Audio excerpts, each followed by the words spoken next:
Hi, everyone. Welcome to Office Hours. If you're watching on YouTube, you can find out more about what we do at officehours.global. Our first hour is general discussion about media production, and our second hour is usually something we want to spend a little bit more time on, and we're going to talk about our plan to stream to a couple different locations. So we'll be talking about how we're approaching that and why we're doing that, and so on and so forth in the second hour. Answer your questions as well. If you have questions in Mukana, go ahead and ask those questions. There's a lot of questions in there, so make sure to vote on those questions as well. So your vote really matters. It lets us figure out what the order is, and it is important these days to get that vote in. So if you're in Mukana, go ahead and vote on those questions. If you're not in Mukana, you can use askofficehours.global. That's askofficehours.global. You can use that 24/7. So anytime you think of a question, you can use askofficehours.global to ask that question, and we'll file them in. About half of our questions today are from that from this little URL right here. So anyway, go ahead and throw those questions in either way. And let's go ahead and jump into the questions. What do we have, CJ? First up, Douglas Carmichael. Do you ever think we'll see a wholesale transition to IPv6 with IPv4 going away? Go ahead, Courtney. Well, I don't think IPv4 is really going to go away. I don't think there's going to be a wholesale transition. We've had IPv6 for more than a decade now, I think.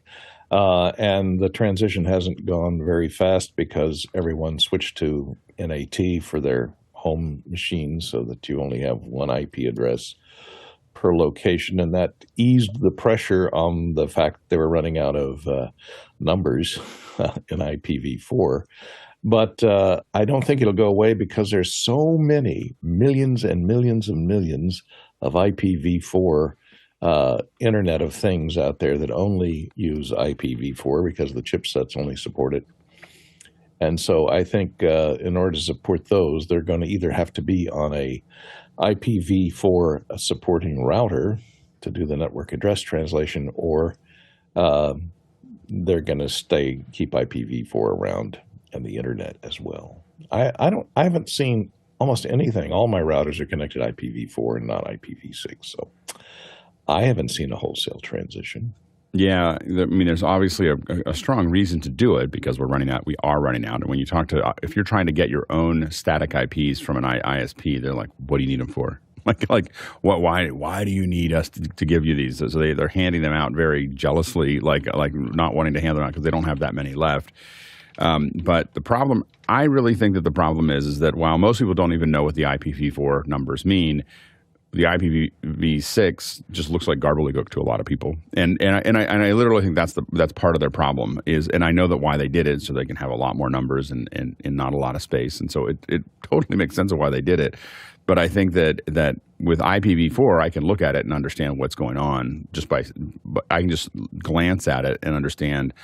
Oh, this is where the mask is. This is where this is. This is this is all. It all makes sense. With IPv6, it's like I don't know. I don't know what that is. It's just a number that I got given, and I think that is actually a real problem. Like this gets into user interface, and sometimes we go, well, the technology is better, but no one's taking it up. And usually, when you have a superior technology that you are that isn't taking traction, there's something related to the user interface or the value proposition to the user that you're missing. And I think in this case, it is understandability of the number as you look at it. And, again, if you're really geeky, you probably can just look at it and understand what that is, but I can't. Go ahead, Courtney. Well, I already said my piece, but yeah, I agree with you. It's like I say, also, there's tons and tons of Internet of Things chips out there that only support IPv4 for Wi-Fi. Yeah. And so, they're going to stick around for a long time. Next question. Next question from J. Rob in Sarasota, Florida. Zoom created an Apple TV version of its meetings app. Anyone on the panel tried it yet? Thoughts? Also, why? Go ahead, Richard. Yeah, apologies, Jay. I haven't used it yet, so if you'll indulge some speculation, I'm assuming why is just the natural kind of progression of different things like Zoom into the living room space. So if you look at the popularity of the portal for a wee while, especially over the pandemic, that became a very popular device just to connect into Zoom and connect into other things from Facebook. And then the Apple TV having that kind of functionality really starts to bring more options for just everyday kind of families and team meetings connecting. Even if you as an organization have an Apple TV plugged into a computer or a TV in your conference room, it creates some interesting functionality, and they probably wouldn't have done it if they didn't think there was some interesting ROI. Go ahead, CJ. Last night in office hours, Guy actually had it up, and he was responding to somebody within Discord saying that, hey, there was an echo. So he actually went out to Walmart, bought an Apple TV, brought it home, and plugged it in. And he was talking to Fenwick and I was like, oh, wow, this is really cool. And then he was able to mess with the settings, adjust noise suppression, and he was able to, on auto, we could hear a little bit of music, but then he cranked it to high and we didn't hear any background noise. There was a tiny little bit of echo at first, but then he toggled echo cancellation on and off and it went away, and it actually did a really good job. And then I came in for about a half an hour and downloaded it onto an Apple TV that I had sitting here, and it just hooks up with continuity camera. It looks like they're getting ready to support other cameras besides continuity camera, because there's a camera selector, but the only option is continuity camera. And so you're like, okay, well, what am I selecting? Well, I think so for now, it's like I can tell you as someone who's got a bunch of phones and a bunch of iPads, when I say show video with continuity camera now, I have like 4 or 5 options, like 4 or 5 camera options that are different cameras, different. But it's weird. It makes you select the camera first. Like the very first thing you do when you launch that Zoom app is you get this, turn on continuity camera, just like with FaceTime. Right. And then once you're in, then it lets you go into the settings, and there's a video or there's a place to change what camera you have selected, but it's only continuity camera right now. But we'll say everything looked really good. It sounded good. And the experience of after hours with in-gallery view with 8 or 10 people on a big screen TV, that was really nice. Yeah, go ahead, Courtney. I guess they did this to try and spread out to the other platforms. They've been available as an app on the Android-powered TVs and Google-powered TVs, and I think Roku has had an app for a while for Zoom. So they're just broadening their coverage to cover the Apple TV area as well. So hopefully it works as well. And to get back to the why, I mean, like there are people who, don't like to use FaceTime, or FaceTime isn't their default video app. And so I can tell you from, my family's mostly Apple people, and it's nice to be able to open up FaceTime on the TV and talk to grandparents. This just makes it so that when you're hanging out with your friends who don't want to have the group FaceTime with all the squares, they actually want a 16:9. It looks really nice. I wouldn't put this in a corporate environment, though. It is still too clunky to, if it's for something important, this is not what you want to use. Yeah, I think that I'm blown away that it took them this long. It took Apple this long to put something in that you could do a lot of these things, because we saw a USB, which is mostly used for servicing, but we saw a USB connection years ago, a decade ago, and we're like, oh, they're going to let us put a webcam into Apple TV, and they just never did. And so I do think that this is a pretty great solution for being at home and just wanting to throw people on the big screen. I do think it's probably, given it's Apple, it's more home driven, but I will say that there are many, many, many small and medium-sized businesses that use Apple TVs in their every conference room. So by making this available, instead of getting Zoom rooms or whatever, if you're a smaller company and you just want to throw Zoom onto your TV, I mean, it's super common now when I get there is just say, oh, you can just AirPlay to the TV, and here's the code or whatever, and it's super easy to get in. So I think that there is a market there beyond just the home to do this. Go ahead, CJ. And when you have an Apple TV in your conference room, they don't even need to join the Wi-Fi. It makes a little ad hoc network. It is so seamless, and it is so nice. Yeah. And, okay, I'm going to buy a $1,000 phone and a $149 or $169 Apple TV, because you got to get the one with the Ethernet or else you're kidding yourself. And wait, that's $4,000 cheaper than the Polycom that was designed for this room, and is probably going to do a better job. Yeah, so I think that it is still it's a pretty good market for them. So we'll see how it goes. Next question. Sam Collier from New Orleans, Louisiana. There is a pre-made 11 Labs voice named Bill. Is this modeled on the dulcet tones of our own Bill Davis? If so, how did this come about? I think CJ can play us a little sample of this to see what we think, whether it matches Bill or not. Bill's not on the panel right now, so we have to talk about it ex parte. All right, go ahead, CJ. All right, here we go. Hi, I'm Bill. You probably recognize my incredibly soothing professional voiceover voice from office hours, where you can hear me say gems like, next question, and if a woodchuck could chuck wood. So, I trimmed it. Okay. So what's interesting about it is that it is, if it's Bill, I mean, we think it's Bill. That wasn't it's Bill and Alec Baldwin together. Exactly. But it would be amazing if it's not Bill, that there's a Bill that sounds so much like Bill. So yeah, go ahead, Courtney.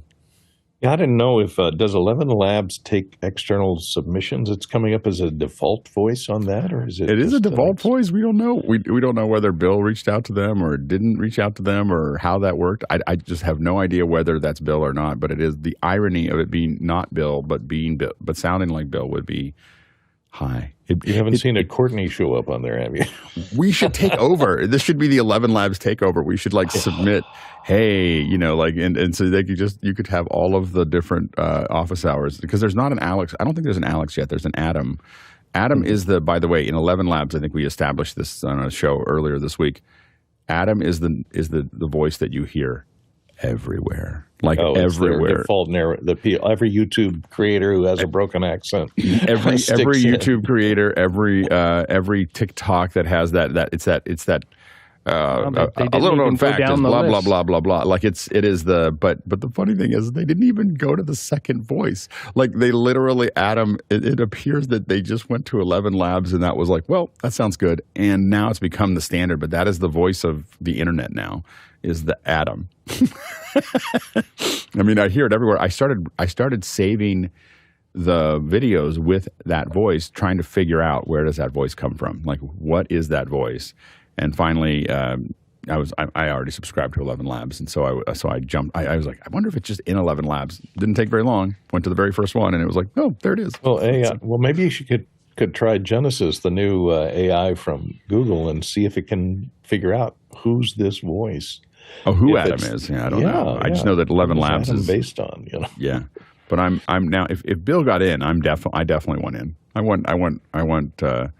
I think that would be fun. So anyway, we'll see. We'll have to wait. Next time Bill's on, we'll try to bring that up and see what's going on. Next question. Eric Hers in Hartford, Connecticut. Will Zoom support SRT in addition to RTMP for custom live streaming? Go ahead, Richard. Yeah, unfortunately, I don't have the inside skinny with Zoom on their roadmap specifically with replacing RTMP, but we do know from ZoomISO that it's the SRT has just been added relatively recently as one of their kind of main outputs. So therefore, we can probably allude that it's not probably unknown to them, and if it's seen as an easy way of everyday businesses and others, not just a advanced production kind of way, then I would see them probably introduce it at some stage in the future, but I can't say for definite. But ZoomISO, possibly a good option as an alternative.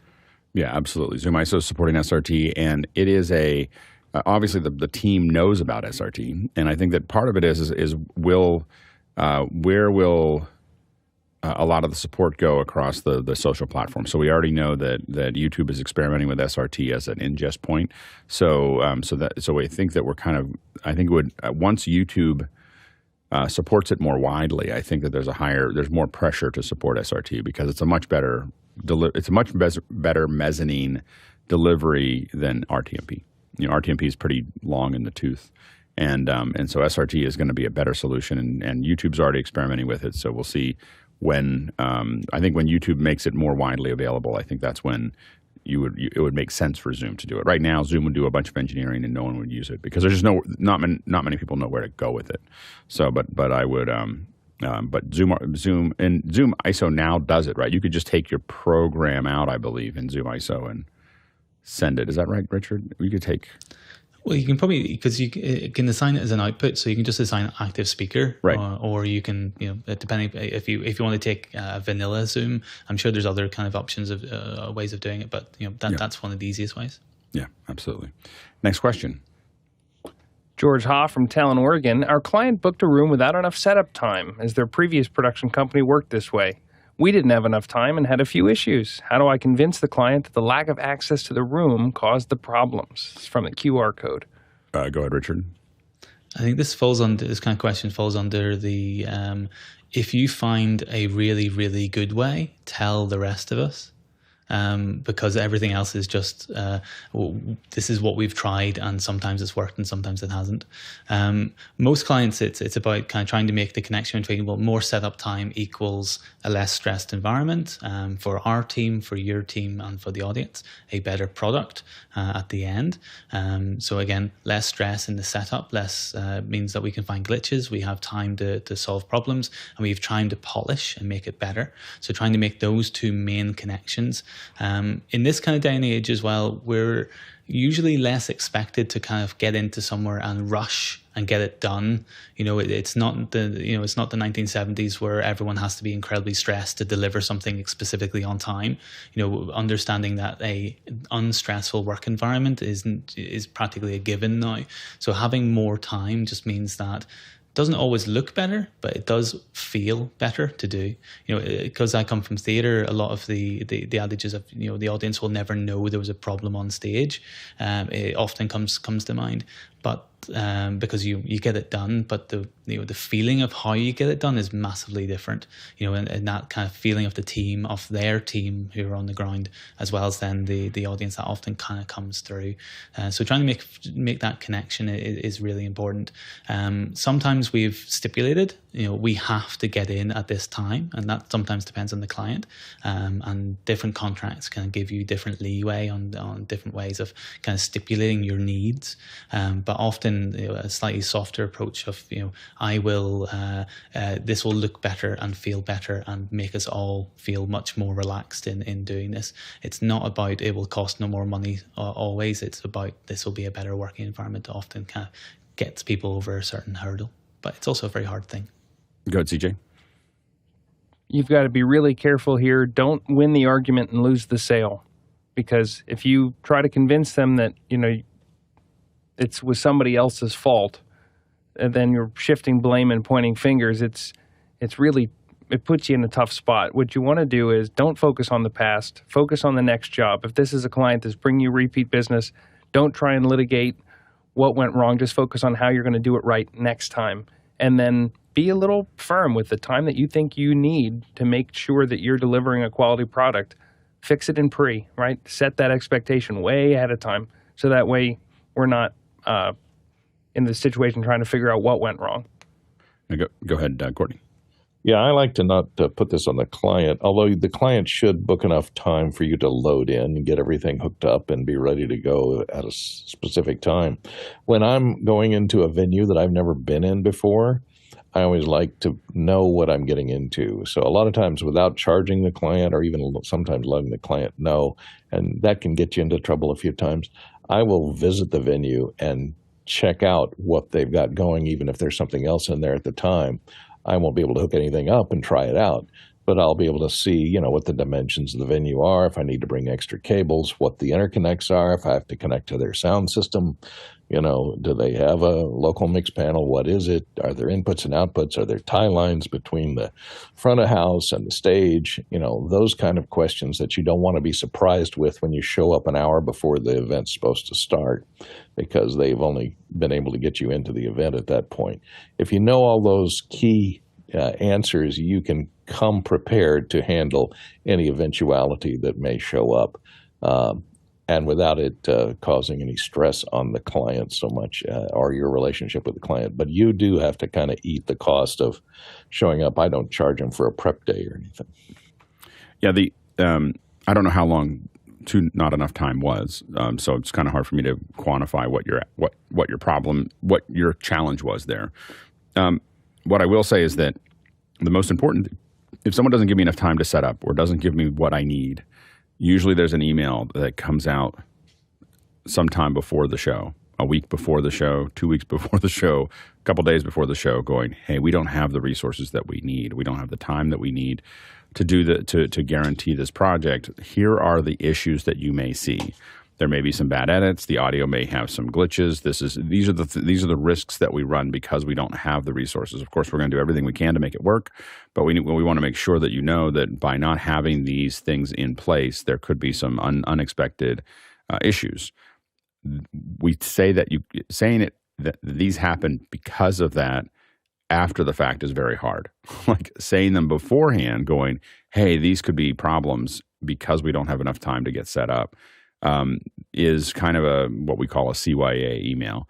Now, if it gets pushed too close to it, I will turn the project down. I'll just send them a thing that you should cancel this project. We're not going to do it. We're not going to, because I'm very attached. I will admit I'm very attached to success rates. And so kind of like a prosecutor won't take on a case that they can't see the bottom of, I won't take on a project oftentimes if I can't see how I'm going to get out the other end. I'll tell the client I don't want to do it.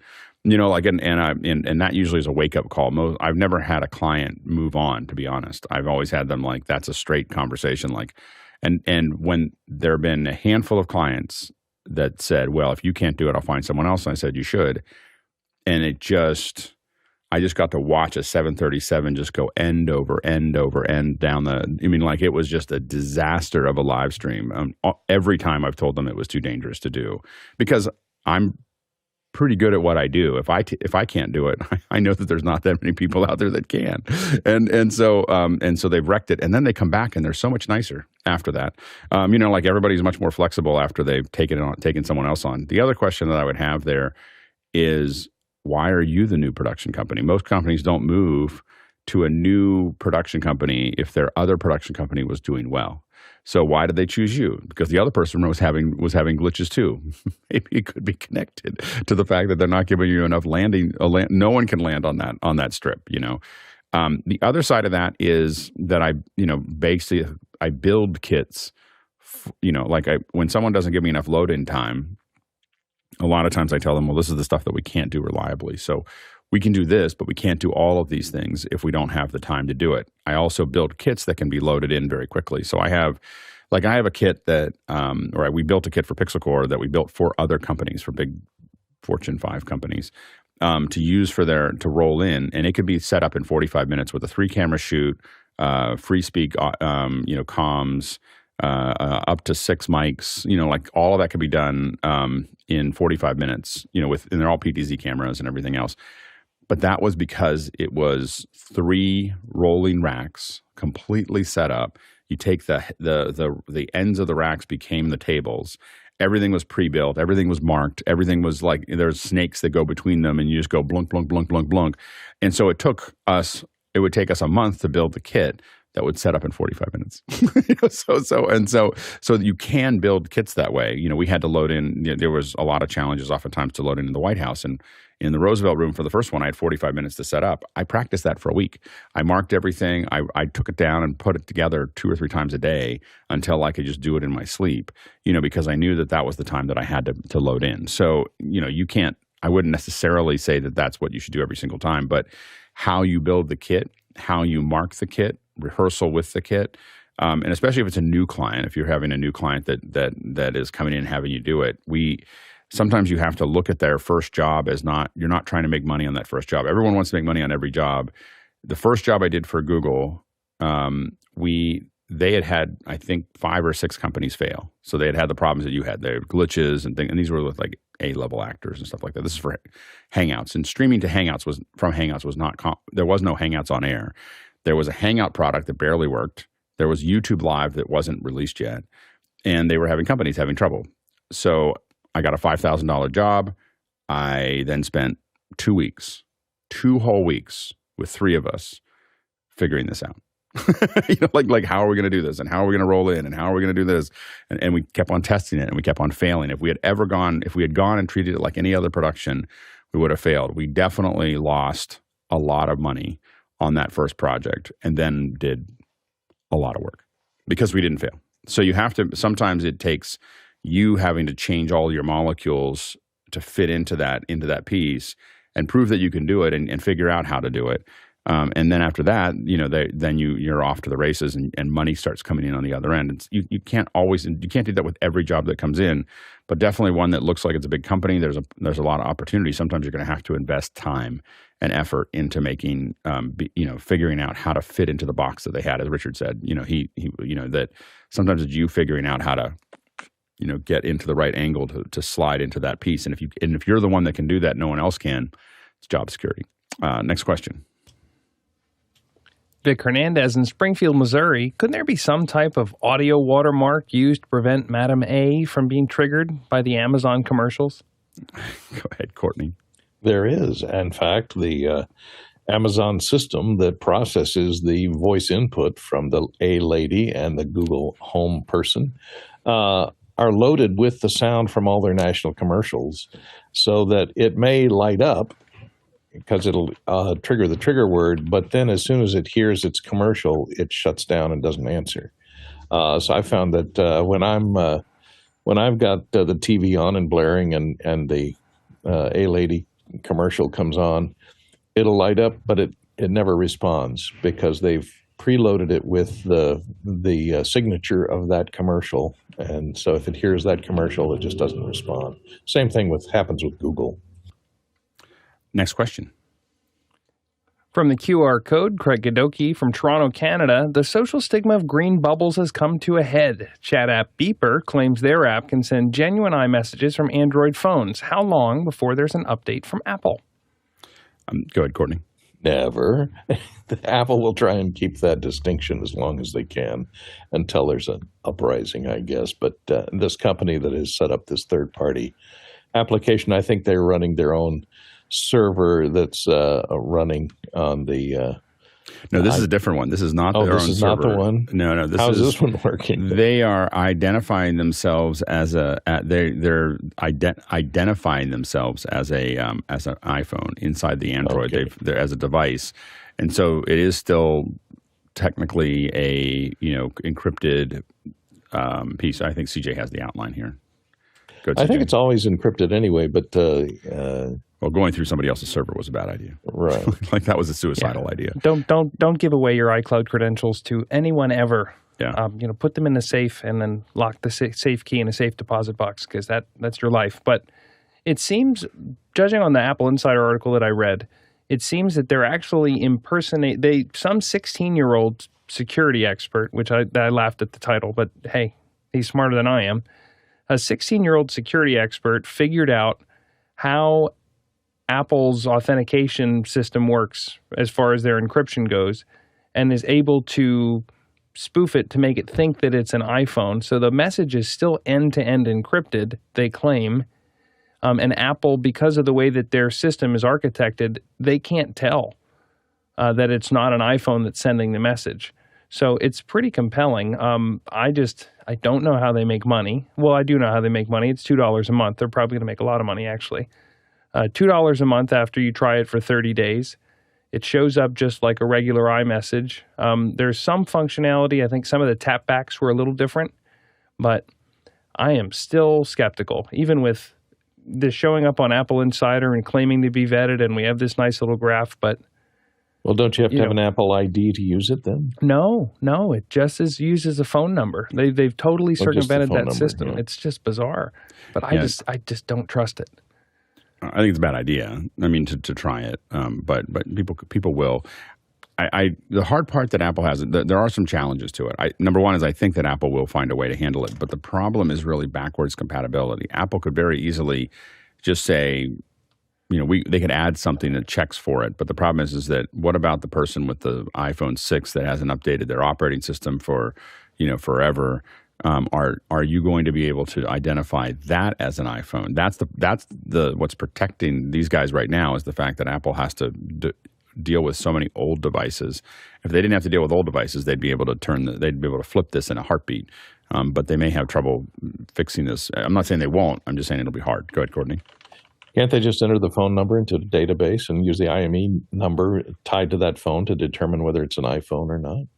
I don't know if they can. I think if it's identifying itself as that, it's not. That's just not how that's not how it works. It's a separate database looking for them. It doesn't. Yeah, they could put that in if they don't do it already.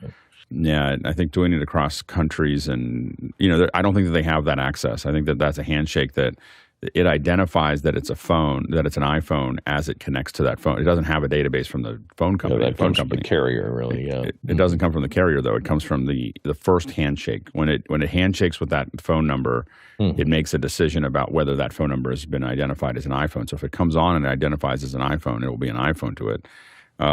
It is a because I've had people who turn their iMessages on and off that.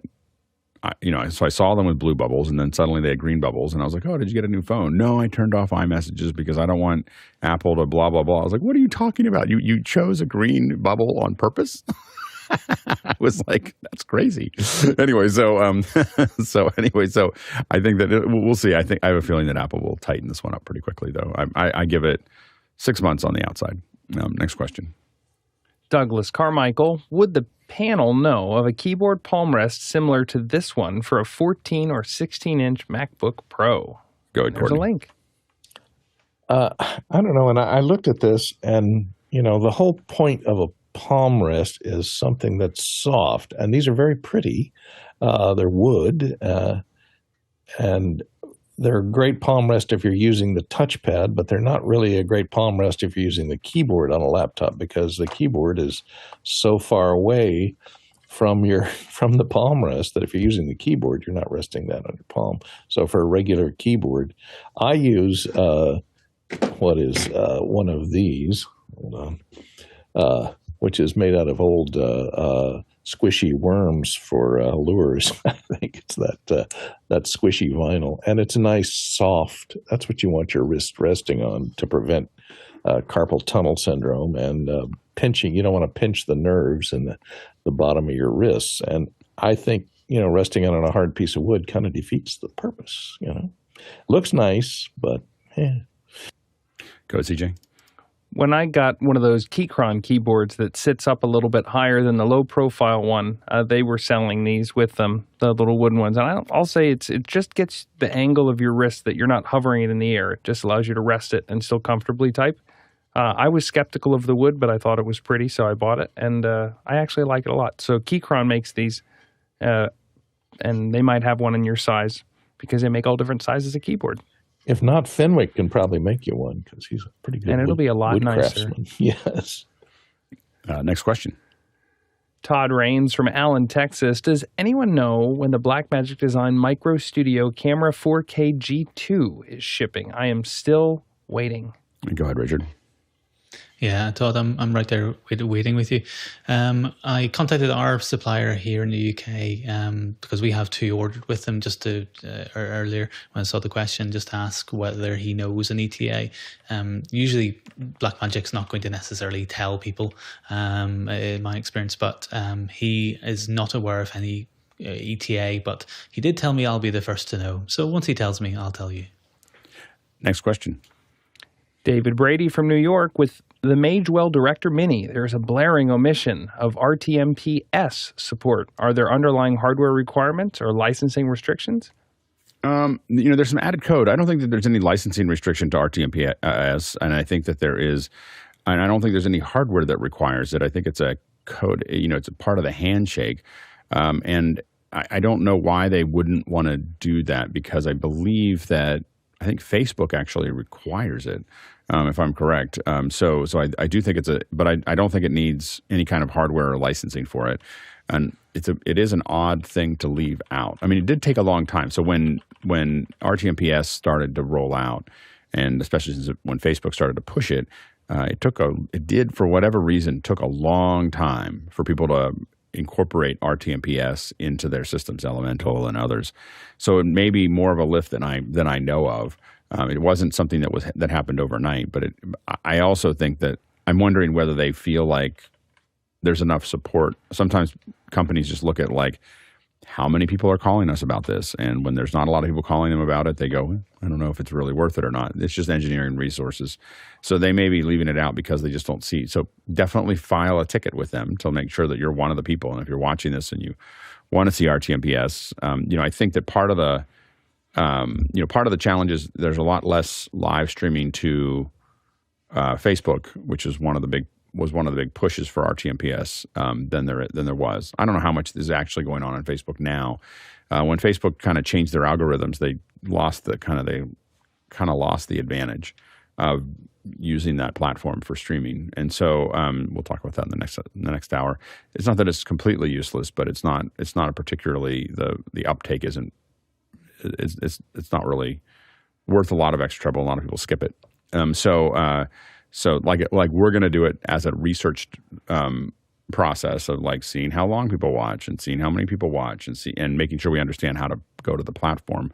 But we don't expect it to have any impact on our show, it's that we're streaming to Facebook. And I think that's the problem is that the companies that are the streaming platforms that require RTMP, if they don't require RTMPS, no one uses it. Like if you don't require it, no one bothers. If you require it, there's only a handful that actually do. And I think that's the challenge is that there's probably just not enough. I think that this has less to do with licensing or hardware and more to do with just resource allocation. And Magewell having a lot of irons in the fire and deciding not to spend any time on this one right now. And the only way you'll get people to spend time on it is tickets.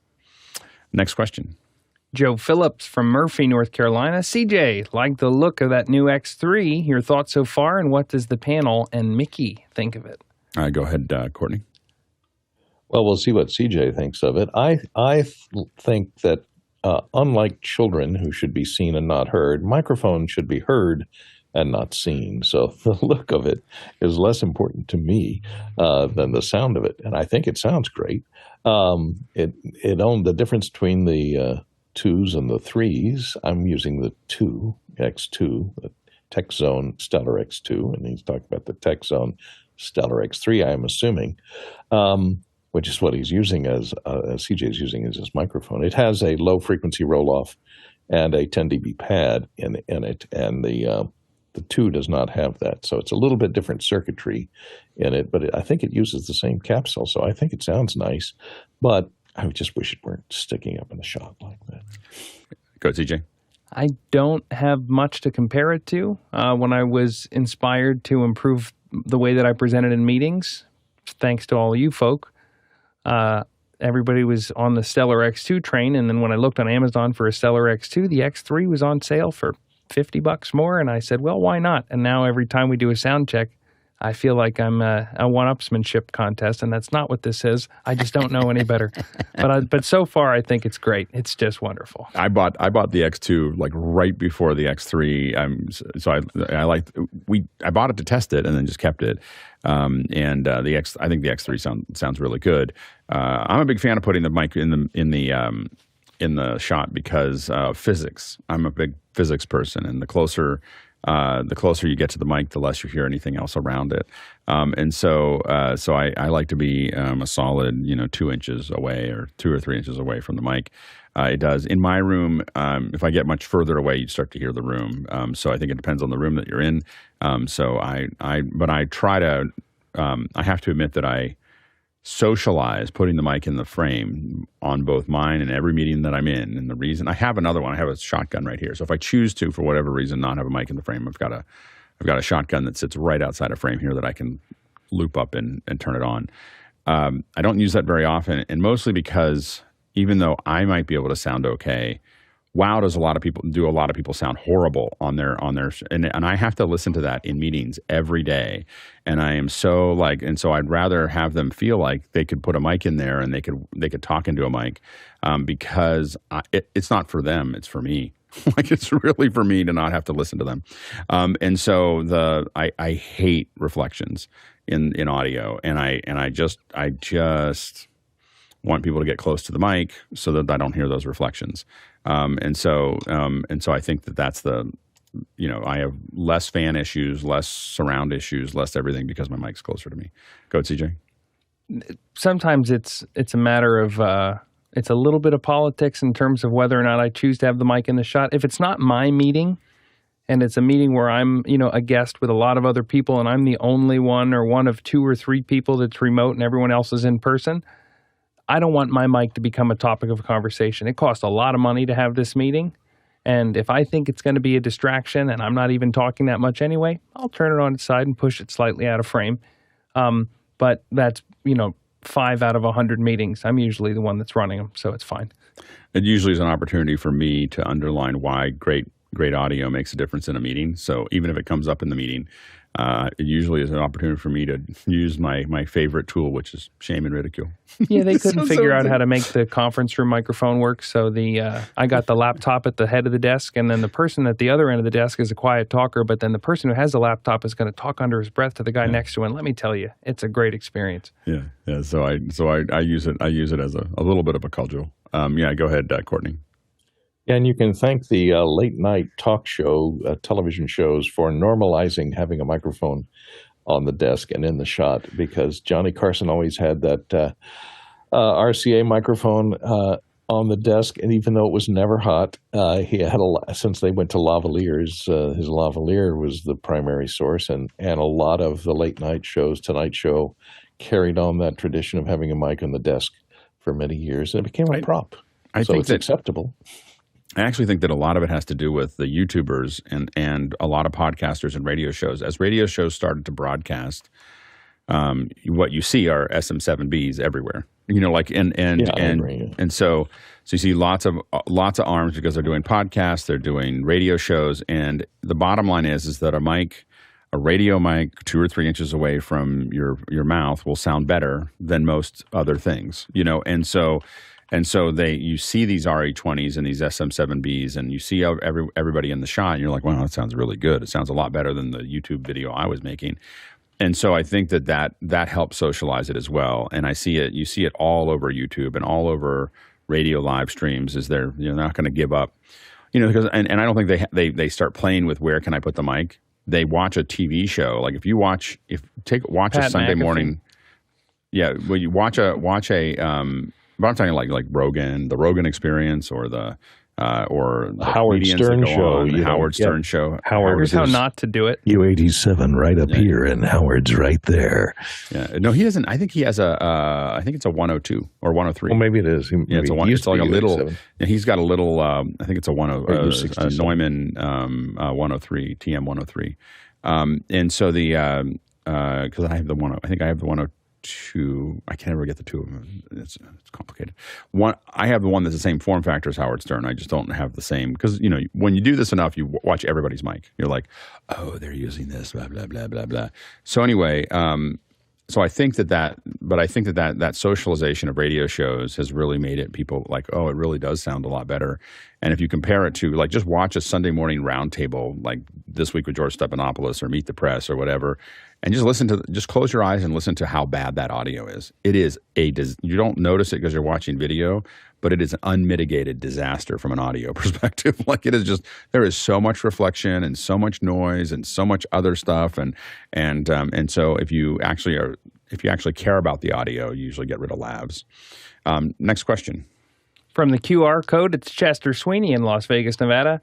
Was wondering, because I have the current Apple Watch non-Ultra and wanted to go pool swimming, wondered how does the screen work underwater or while wet, or is it all bezel? Yeah, in the newest one, it will work, but it doesn't work underwater. You have to get it out of the water, and you actually have to hit it, and it'll say, I'm going to now, you are in water, and it does this little thing where it spits all the water out of the watch, and then you can use it. But it won't let you do anything until you let it spit water out. It does this it vibrates. It goes zzz, zzz, zzz, and it just pushes all the water out. I have the Ultra, but did the same thing with the last one. Yeah, go ahead, Courtney. Doesn't it have the crown that you can use to roll through the menus? I've never tried it. Maybe it does. I haven't tried to do anything other than turn my laps on. I think you can hit the crown and roll it if it's not responding to touch. I know that for what I've tried to do, I've had to let it spew the water. Next question.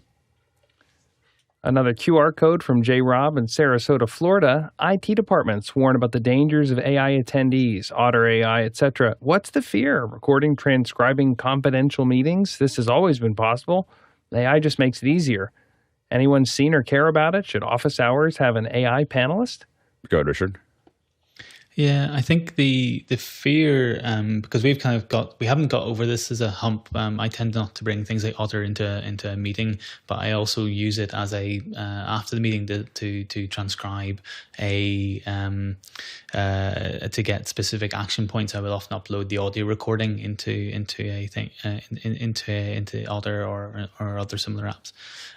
There is a particular fear of one, just recording the meeting in first, and also sending that meeting to an external source that you don't have control over or that you don't trust. And certain levels of organization will choose for themselves what they're comfortable with. I run a small charity in Northern Ireland, and therefore we have chosen that it benefits us more to send some meetings, board meetings and others, ones that are often okay to have a public record of, and out to a third party, so that we can then benefit from the use cases. But it is sending your private internal information to a third party that you don't know 100% what they're going to do with it, and whether they're following the different rules that are set down by the EU and other countries on how to handle that data. Go ahead, Courtney. Yeah, Richard nailed it. It's all about security. I've been in office meetings where they take your phones away. They make sure that you have no recording devices, and they have rules in play that say you cannot record the meeting for any purpose. Even the recording secretary has to take shorthand because they're not allowed to record the meetings locally. And so that's even not sending it up to a server. And so those companies that don't like it even to be recorded locally are really paranoid about sending it off to be analyzed by an AI. Maybe when they get AI to the point that it fits inside your recording device or your phone, and it can transcribe and summarize without ever leaving the room, maybe they'll be a little less paranoid of it. But I think you'd still have to record it in some fashion in order for it to analyze and summarize it. Yeah, a lot of it has to do with legality. So as soon as you start recording these things, at least in the United States, you're putting yourself, as soon as you record a meeting, you may want to do that on purpose, that you want to make sure that you have an accurate record, but usually that's an aggressive move to, again, internal conversations, for us, we've been using to summarize some of these meetings. And so we have turned that on. We don't do it with external clients because, again, it creates a legal liability for them because now it's recorded. And the AI may be accurate or may not be accurate, but it's going to be like, well, it recorded it and it updated it. And that can become a legal record if there's an argument later about how things were, proceeded. It's why they usually have people have to write it down, is because people can say, well, that's not how I recollected it. I know that that's what they wrote down, but that's not how I remember saying that. And that gives you some wiggle room in a courtroom. It's very much like, I'm always kind of amazed as someone who grew up at a law firm of what people will put in emails, you look back and forth at the Apple thing talking about my messages and everything else. And you're like, why would you email that? You guys are in the same building, or in nearby buildings. That's a meeting you have in person.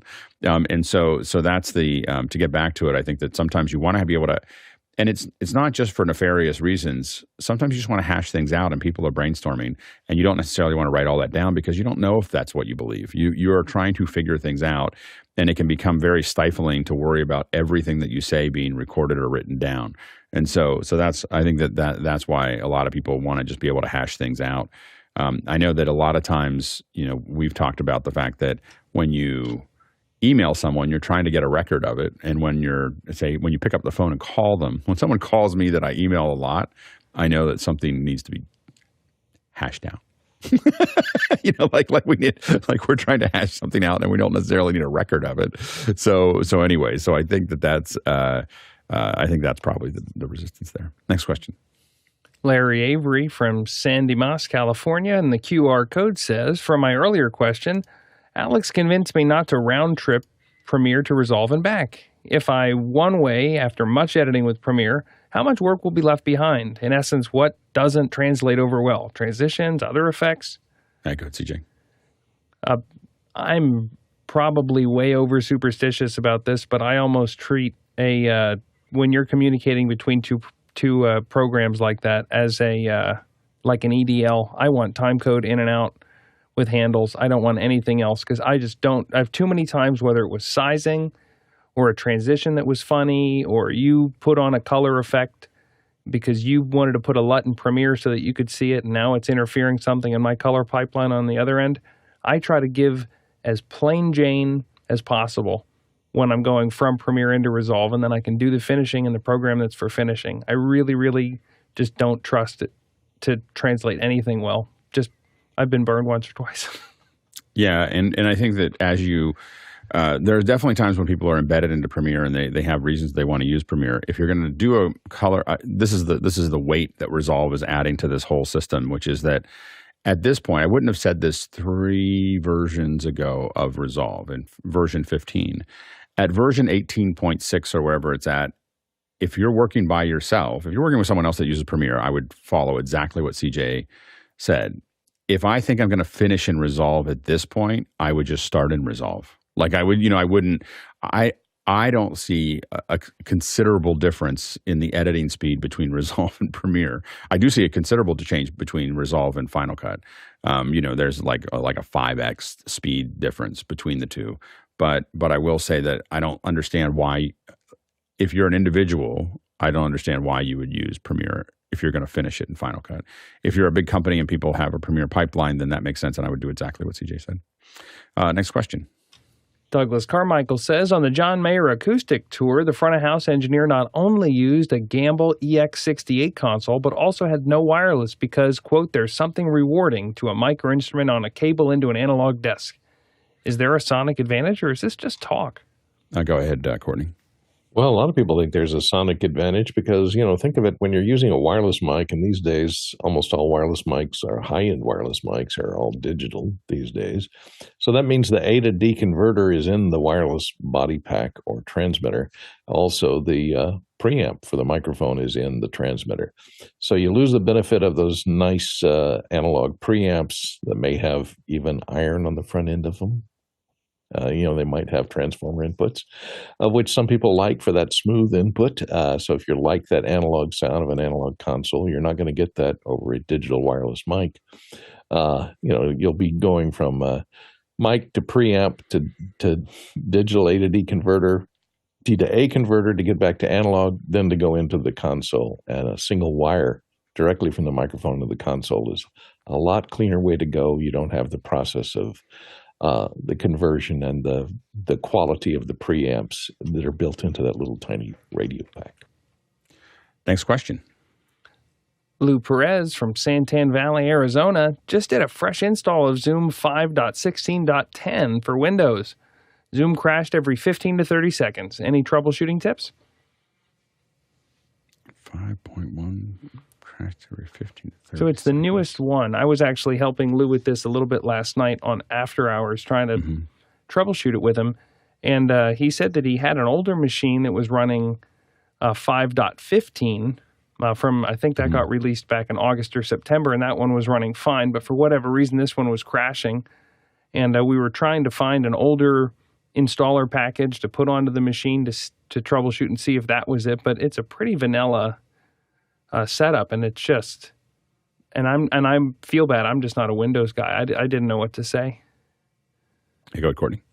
And make sure your Windows has reset and updated itself with the latest version that is available for that. Because a lot of times I find when stuff goes awry, Windows has downloaded a new version and has installed some parts of it, but it can't install the rest of the parts of it until you reboot. And so it's waiting for a reboot to finish an install. So make sure you're not in that never land of between a download and partial install and a reboot, which is necessary to start a lot of the system drivers. So that could be causing crashing. So make sure your Windows system is up to date, run Windows Update, and apply, and especially go down and look in the optional updates. Because a lot of times Windows will change something in an update to Windows that will necessitate an update to the drivers, which is supplied by third parties for the hardware that you have. So make sure you go into optional updates and look at all the updates. Look if there are any updates for the hardware that you have in there, and maybe apply those updates to see if that solves the crashing problem. Next question. Eric Hers from Hartford, Connecticut. Can Zoom Node push RTMP to a server on the same network? It should have no problem doing that. For when you put it into a custom RTMP, you should be able to put in your URL and your stream key, and that should be all you need to do that. So that you should absolutely be able to have Zoom send RTMP to a server on the same network. Next question. From the QR drop, Chester Sweeney in Las Vegas, Nevada. While back at an office hours convention show, I saw an Aero drums kit where certain drum were straps with the Bluetooth attached. Is that drum kit on the market yet? Go, Richard. So as CJ said in his reading, it's Aero drums, and as Dave T mentioned, and it is on the market. Thank you, Dave T in the back end for posting that for us. And it is so cool. I mean, you might look a little weird in a train station, waiting for your train, doing air drums. But so what it does is, this is actually, I looked at it a little bit yesterday, actually, because this question was submitted in the QR code yesterday, and so I was able to kind of have some time to think about it. I even sent it to my daughter who plays drums to take a look at it. And so what it's doing, to my understanding, is it's got a high-speed camera. It looks like a very inexpensive high-speed camera that you put up. It's not your phone. At first I thought it was your phone, but it's a high-speed camera, and what it's essentially doing, it's motion capture. So the little tags that you put on your feet, and these look very much like reflectors that we would use for motion capture. So it's a high-speed, my guess is infrared camera that is tracking those. And this would be actually a really simple tracking problem, because there's no what we call occlusion. So I can see this is just motion capture. And what you're doing is, I have one camera, I have no occlusion, I'm not changing my direction. And so as a result, it has it'll have a very accurate view of what you're doing with those sticks. And if you can remember mentally where those drums are, you're going to get a pretty good solution. It won't feel the same way, but it theoretically would be on par with an electronic drum set, which is what my daughter uses actually when she practices at home. She uses a real one when she goes on gigs. Anyway, but I think that's it's pretty slick. I'm holding back. I'm trying not to. It's Christmas time, so she might end up with one. We'll see what happens. Go ahead, Courtney. Hopefully she's not watching the show. Yeah, but in the demo there, he's not wearing anything on his head. I would say they missed out in doing an augmented reality version so that you see the drum set and you can actually play the imaginary drums that you see in front of you. Yeah, this is going to be a great Vision Pro app. I do agree that this is, and with the Vision Pro with its cameras, you wouldn't even need to have. You wouldn't even need to have camera to do just put the headset on and just start playing and being able. I imagine with the Vision Pro, you could also just play a keyboard in front of you, like look down and just see it, and it would just be the table, but you would be able to play it. It's going to be interesting times. Meta seems to think that that's a thing. It's on every darn football Sunday commercial. Yeah, absolutely interesting. Next question. Douglas Carmichael says, has anyone tried the personal voice feature in iOS 17 and macOS Sonoma? How accurate is it in comparison to 11 Labs?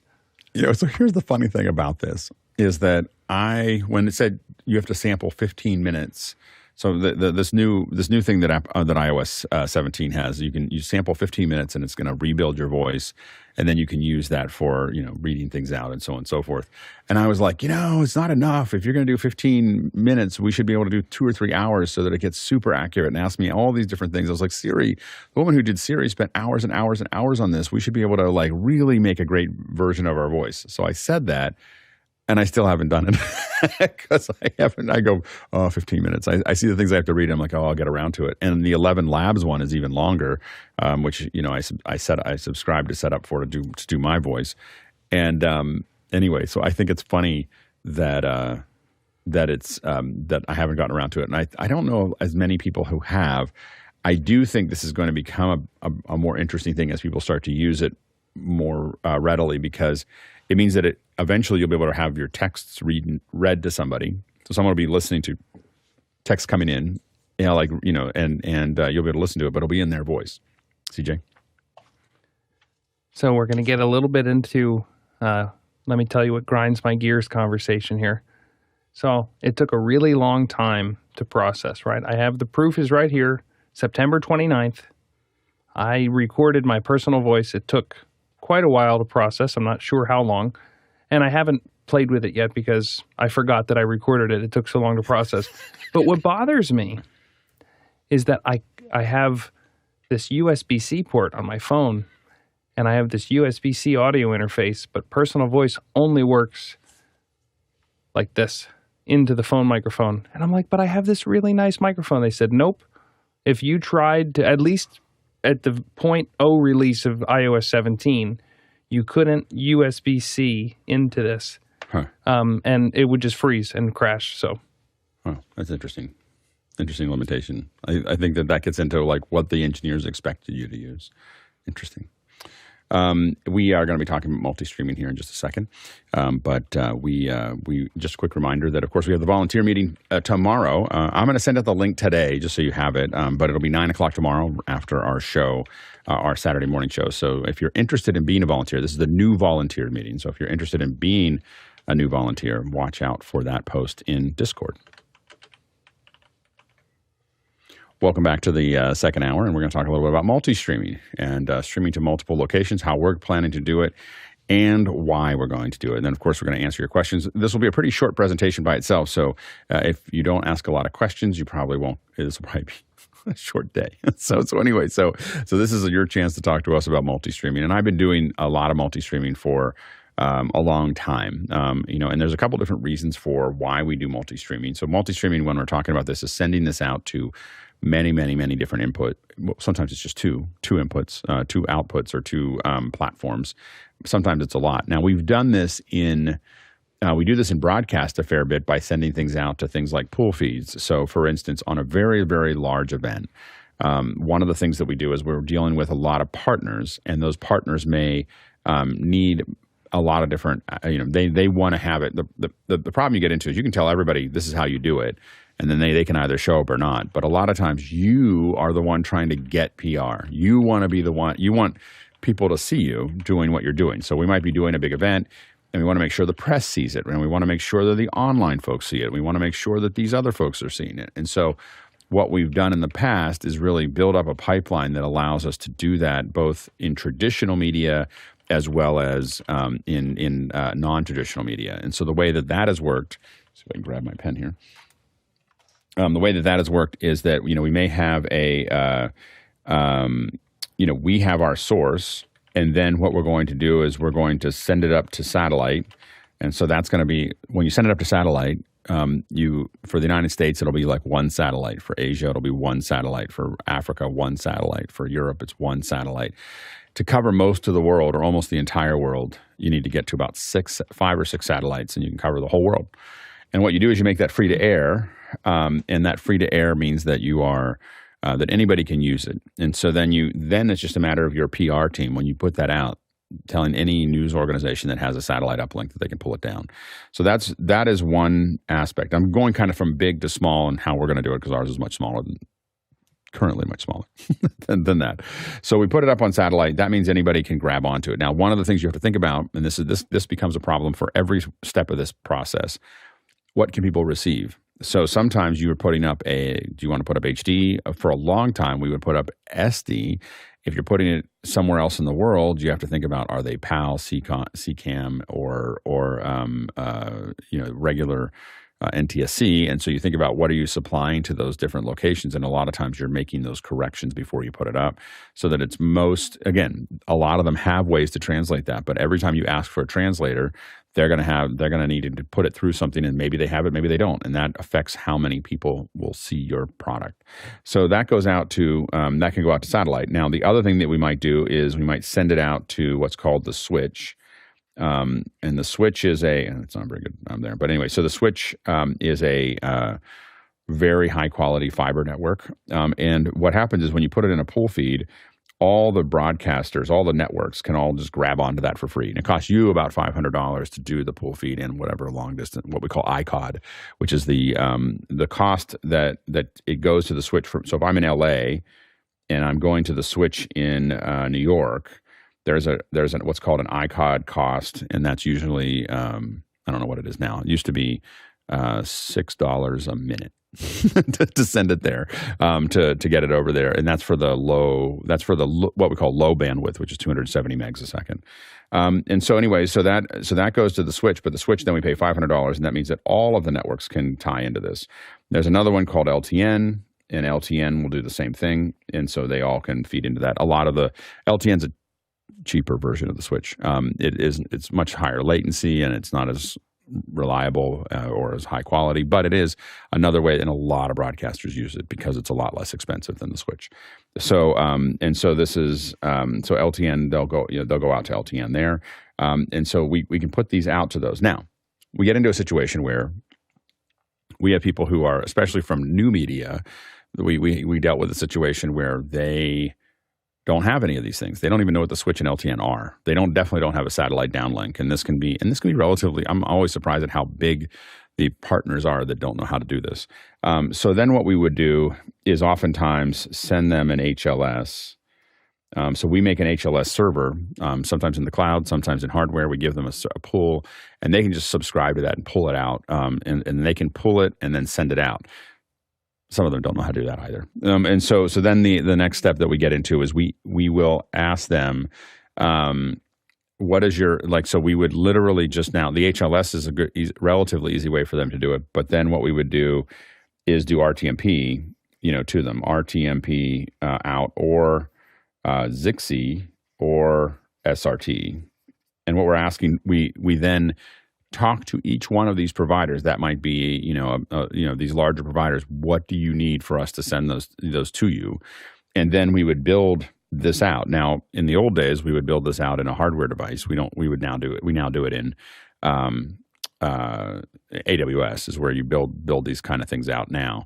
So essentially, so there's a couple different ways to do that. So anyway, so we would send those out, but we would build lots of endpoints for all of these different ones. So for a large event, we might be sending to satellite, the switch, LTN, HLS as a support service, and then working with larger broadcasters and when we say larger broadcasters, that can be a creator that has 2 million followers. It's worth sending them the feed.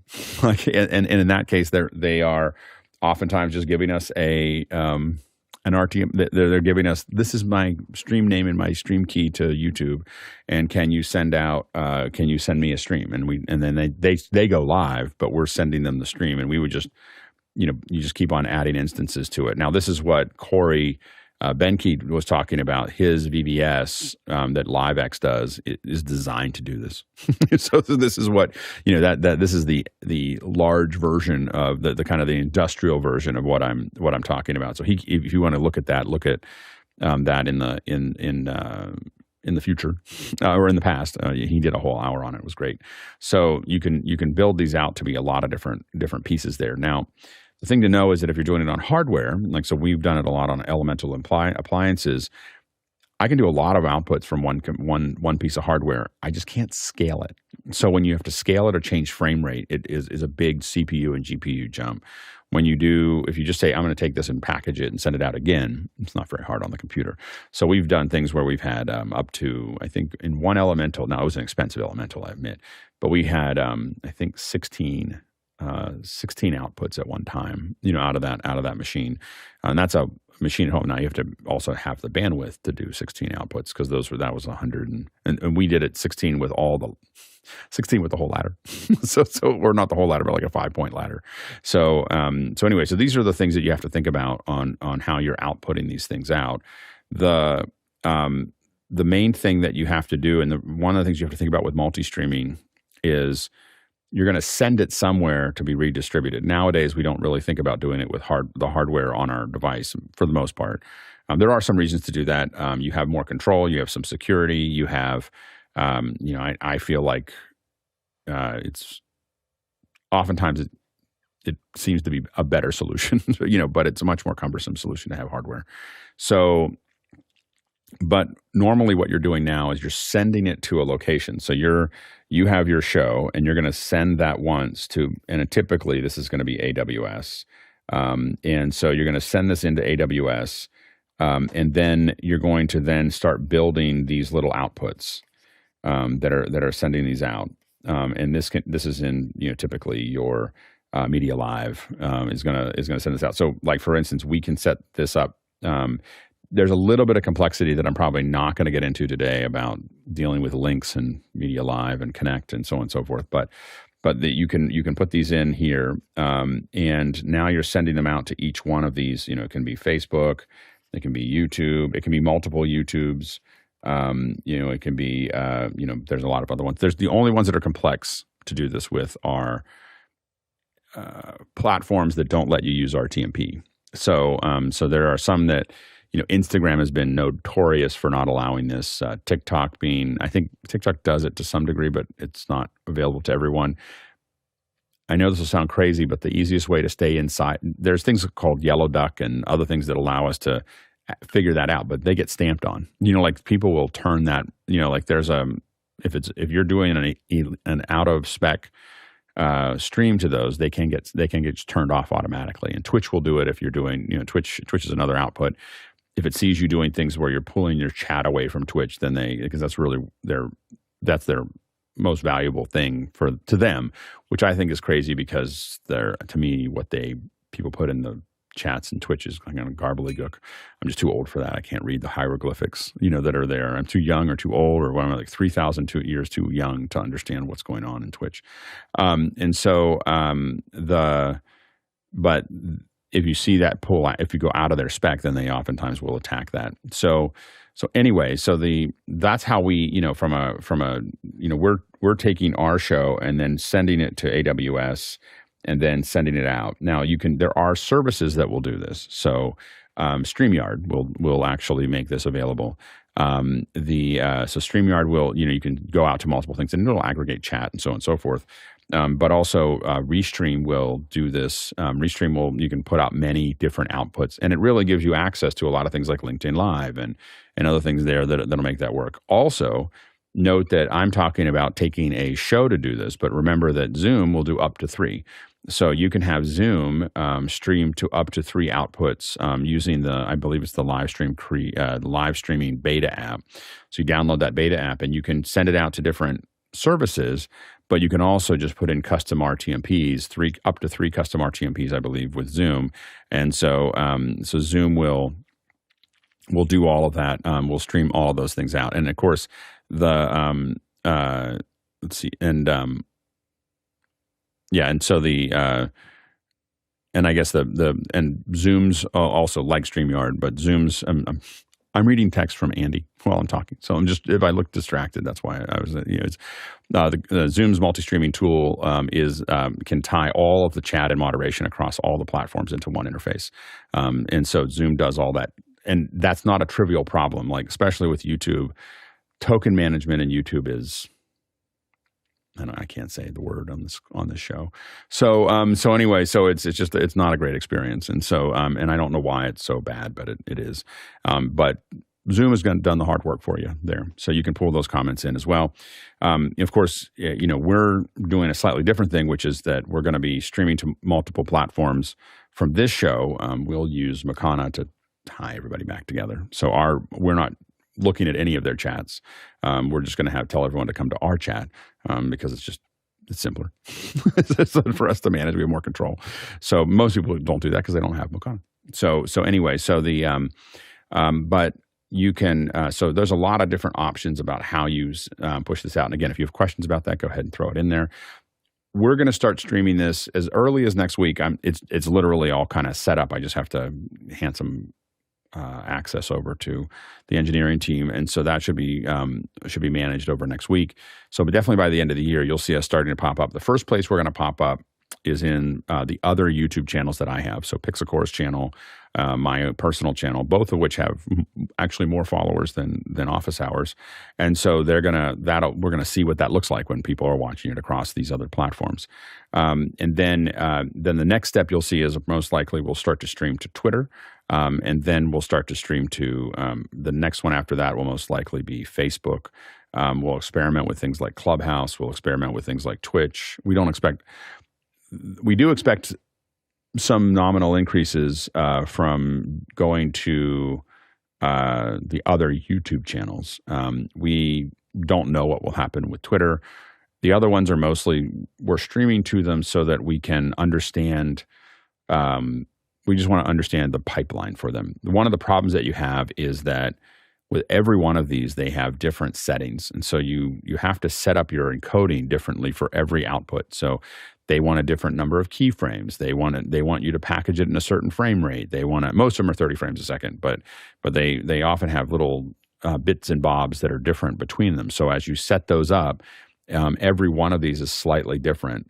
So how, the GOP size, segment size, all those things can be different depending on it depends on whether it's RTMP, some of them are HLS, some of them are, so there's a lot of different ways for us to import it. I felt like, as someone who talks about live, number one is we think we can get a couple more people to know that we're doing this.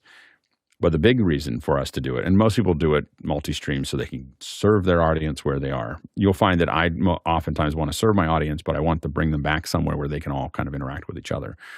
So I don't want to, the reason that I don't care as much about grabbing chats from multiple platforms and why I want to bring people back to our platform is that I want everyone that's watching to be in the same conversation. I don't want to create multiple verticals that they, that they're there in. And I will tell you that in case you're wondering, I don't know about all the platforms, but on YouTube, the chat velocity does not affect the algorithm. so it doesn't. I don't get anything out of that as far as I'm concerned. So we're going to be streaming it first to make sure that we consolidate other people, because you have to remember my channel went from like 1,000 subscribers during COVID to 8,000 subscribers because we were doing office hours in it. So there's a lot of people that may not have made that conversion, and so we're making sure that they know about it. Pixelcore seems to be it's got about 18,000 followers or whatever, and so it's not, none of these are huge channels, but they'll just make sure that they know about it if we're running it. The other side of that is just for us to be. I realized that someone asked me to stream to Facebook about 2 months ago, and I couldn't remember it. And you got to get, I've done thousands of Facebook Live streams, very complicated ones, very high profile ones, and the interface had changed so much. I was like, I don't remember what I do here. So it took me like a week to kind of do all the tests to figure out how the new way works. And so part of why I want to be able to do these multiple streams is to get to a point where we just understand the pipelines for all of these. And LinkedIn is another one that we'll stream to as well. And LinkedIn is a great example of how the chat doesn't really, is not super effective for how we do things. And so it's easier for us to just put up and that's one of as an aside, if you're wondering why we keep on working on the QR code, it's because, the QR code allows me to not have to post anywhere. I just put that up and everything comes back to me. It doesn't matter what platform it goes out to. It doesn't even matter if I send it out to broadcast. None of it matters because it supersedes everything else because of that, because it's a video imprint. So that's kind of why we're kind of going down that path. So that's how we're approaching it. And we'll go ahead and open it up to questions. We've got a couple questions stacking up here. Let's go to the first one. Oh, can't hear you, CJ. Eric Hers from Hartford, Connecticut. Can I stream to multiple RTMP destinations from the Zoom cloud directly rather than pulling via ZoomISO and pushing back via OBS? No redundancy is a concern, and pushing one stream to restream.io does not make it much better. Yeah, so up to 3. And again, this is in the, you can go to, if you look for the Zoom live streaming beta app, and this was Andy saw your question earlier, so I have a cheat sheet here. Thanks, Andy. Anyway, so if you go to the Zoom live streaming beta app, you can download that. There's an article on how to do that, but you can set up to 3 custom RTMP outputs, from there to stream to multiple platforms. So that's what you want to kind of do some more research on. Next question. Andy Kokendorfer from Vieira, Florida. What is your preferred live stream reflector service? I use restream.io, but was wondering about the panel. I use AWS.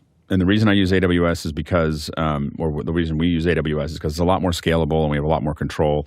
And, Restream has been problematic. It works for a lot of people. I worked on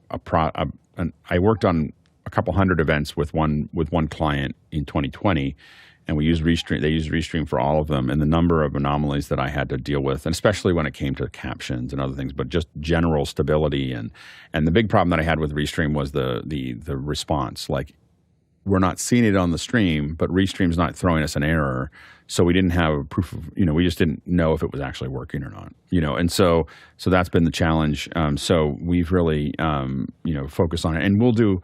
I'm not ready to walk through it mostly has to do with cleaning it, but I'm not ready to walk through the AWS process today, but we'll do another update of this. So this is, hey, we're getting ready to do it. A month from now or so, we'll talk about, hey, we've been doing it for the last 2 or 3 weeks or whatever, and here's what we're finding, and here's the numbers and everything else. So we'll kind of expose that all to you, because we want to we're going to all learn together, what the idiosyncrasies are of this process. Next question. Peter Belbin from Houston, Texas. Has anyone tried using the Restreamer project to do their own multi-delivery of streams? Seems to be able to be deployed in the cloud or on a computer. If so, how'd it go? We haven't used it. I haven't. Usually something. I will admit that I know I'm going to get a lot of friction for this, but if I see something being delivered on GitHub, it's usually not ready for me to deploy. Like, that's how I look at it. Like, I'm not going to deploy that yet. I'm waiting for it to be a packaged product. I kind of don't. There's kind of a limited the stability, the time that I'd have to expend on that. There are things that I'm heavy into beta and all kinds of other stuff with companies, but when it's kind of on GitHub, I feel like there's not enough resources behind it to support it as we work. So I tend not to. Probably wouldn't put that into a pipeline that I had. Next question. Mickey Makachor from Manila, Philippines. What are the negative effects of transmitting to multiple destinations? Go ahead, Courtney. Well, I can tell you, as a receiver of streams, I can tell you the latency variations drive me nuts, because I'll be listening to, let's say, office hours on IceCast, and then I'll have the TV will come on and be tuned to YouTube, and there's about a 40-second delay, 30 to 40-second delay on YouTube, depending upon the day and what I'm using to decode it. And there's only a lot less latency on IceCast, so you end up with these two versions of the same program coming in at different times. And so if you have different people listening in the same room to different sources, they may not be in sync with each other, and they may be as much as 30 seconds out of sync. Go ahead, CJ. I feel like there's a certain degree of that when you get the same source on 2 different internet devices. Like when I stream YouTube TV to 2 different rooms in the house, they're off. The downstairs sees the play first, and they cheer, and now I don't have the same. And to tell you how hard this is, so EVS, and we talked about EVS in the past of doing it, but they also do distribution, cloud distribution, and so on and so forth. And so for them, it gets much more complicated. So if they do something like FIFA, I sat through a talk that they did about how they distributed FIFA out of Brazil. And, it went to London, and then it gets split up into, I think it was 190 some feeds. And all those feeds were slightly different, and they're all going to other people's infrastructure. And then those structures are going out to broadcast. And I happened to be, when FIFA was going on, I was in Moscone Center. It was like the championship was happening. I was in the Moscone, which is the big convention center here. And there's a whole crew that goes, a football field crew long. It's hundreds of people. And during the lunch break, they were all watching one of the games, and you could hear it when the goal hit. You could hear it just echo in different places, because there were one people yelling and another people yelling, and there was like a 5-second gap between them all of how they were all seeing it in slightly different places. And we see this on, if you're watching YouTube TV, you're behind a lot of folks that are chatting and so on and so forth. I do believe that YouTube might be only 22 seconds behind IceCast, because YouTube the nominal. It's either 20 or 22 seconds. It used to be 42 a long time ago, but I haven't seen YouTube go over 22 seconds. There could be something on the other end too, but that's been the experience that I've had. We could turn that down, so we can turn that down to as low as 2.5 seconds, but it will be lower quality. It's like 640 signal in the lower latent, in what we call ultra low latency. I choose not to do that, because I want people to have the best feed they could have and the most stable feed they could have, because what you're doing is taking away the buffer to make that actually happen.